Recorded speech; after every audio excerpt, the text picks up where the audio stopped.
Hello, class. Welcome to our fourth lecture series on Management Essential, and I'm your instructor, Dr. Jamal. So today we are starting a new chapter. We'll talk about also another reading of Managing Diversity. But first, let's look at managing in a global environment. So today we will be talking about the globalization stuff. So why this is important in your management essential subject, like this class, right? So you are from different countries, and then after this graduation and further studies, you would be running your own business, or you would be uh, working for someone else sometimes, or most of the times you are in international transaction, and in that transaction or that international role, you need to look some kind of stuff. So today we'll talk about what is the global environment and how globalization is going to be affect the global economy, the company as well. And then we will talk about the benefits of globalization, and as well as its drawback. Oh, that's strange because we haven't heard about any drawback of globalization, but today we will see that. So here is the agenda of how we go forward with this managing in global environment. So just pause the video and read it by yourself. We will learn it one by one. So first, what's your global perspective? So how do you see the world? Number one is globalization. What do we mean by globalization? It means the process of developing influence or operations in other countries. Simple. In which you don't have any feelings of nationalism, right? So what is nationalism? Patriotic ideals and policies that glorify a country's value, right?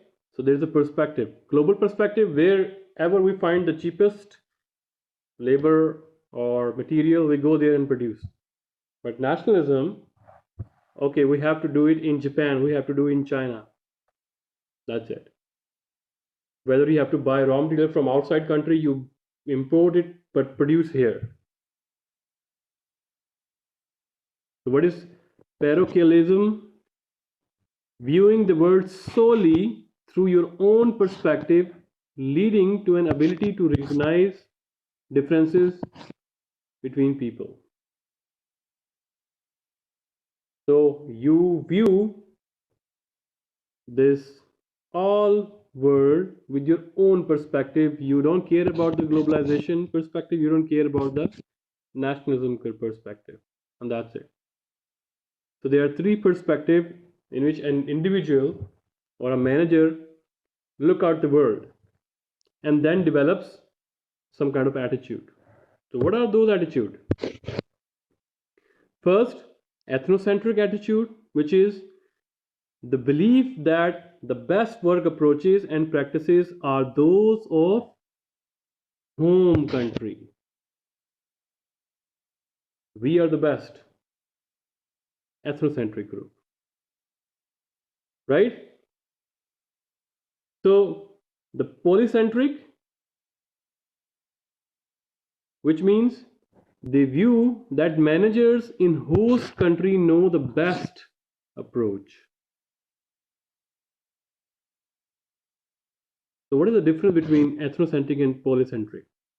So managers with an ethnocentric attitude believe that people in foreign countries do not have the needed skills or knowledge or experiences to make better business decisions. But polycentric view, they say that okay, because they are over there. For example, Apple are also operating in China. So Apple, gave the right and power to make decisions on Apple American behalf to Apple China. So that is polycentric view. So those who are in China, they know the better stuff over there. They know the legal requirements. They know the culture stuff over there. So they can make a better decision. But ethnocentric decisions are like that. If anything regarding Apple China, they are making any decisions, they need to first ask to the head office, right? While the geocentric attitude, which means a world oriented view that focuses on using the best approach and people around the globe. So, managers with this type of attitude have a global view. They look for the best approaches, regardless of any country or origin, right? So, ethnocentric say that okay, we produce the best. Polycentric, whoever is there, they know the better, so he should let it decide and he knows the best. But geocentric, even if you are operating in China, but best approaches are done in Switzerland, just copy there from there. That's it, because that is the best approach to solve this decision making, or to go for decision making. All right. So let's just talk about the globalization highlights. So I'm not going to spend more time here. Some of the things you already know that, but just to make your memory fresh regarding that, so we just go through here a little bit fast because that is not our objective here, but just to make you comfortable regarding the history of globalization. So after World War One, nations became more protectionist, which means globalization goes in and out of the favor. Then after World War II, again globalization started, and there are numerous agreements, institutions that push for globalization. So we heard the name of WTO, IMF, World Bank Group, GATT, and OECD. Right? So if you see the one by one WTO, more than 161 countries are there, right? And they have a treaty that their goods going to be transferred from one country to another country without any tariff something or without any barriers, right? And then we have IMF, 188 countries are a member of this one, right?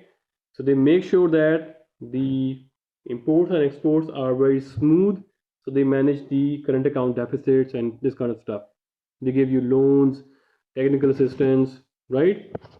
World Bank Group, which assists especially to developing countries if they are having any financial issues. So they help them so that they can compete to the outside world. Similarly, GATT, which is General Agreement on Trade and Tariff, so that you can send your goods without any taxes and freight to the other countries. We have OECD, 34 members, which look for sustainable economic growth and employment. And then we have regional ASEAN, which is 10 South Eastern Asian nations. They make the agreements. There are other globalization milestones as well. For example, World Economic Forum. We have Margaret Thatcher elected Prime Minister of UK 1979. She was very pro free trade, person, and she initiated a lot of free trade or globalization stuff in which their products could go to the outside world without any interference, barrier, tariff, and taxes, so that their exports can grow and they can enjoy better standard of livings. Similarly, Ronald Reagan in 1980s, they started this this path of becoming globalization. And also the fall of Soviet Union created 9 states: Uzbekistan, Azerbaijan, Tajikistan, and this kind of stuff. So they got independence, and then they started doing trade to the outside world. So Azerbaijan is, also exporting gas, natural gas, this kind of stuff to other countries as well, right?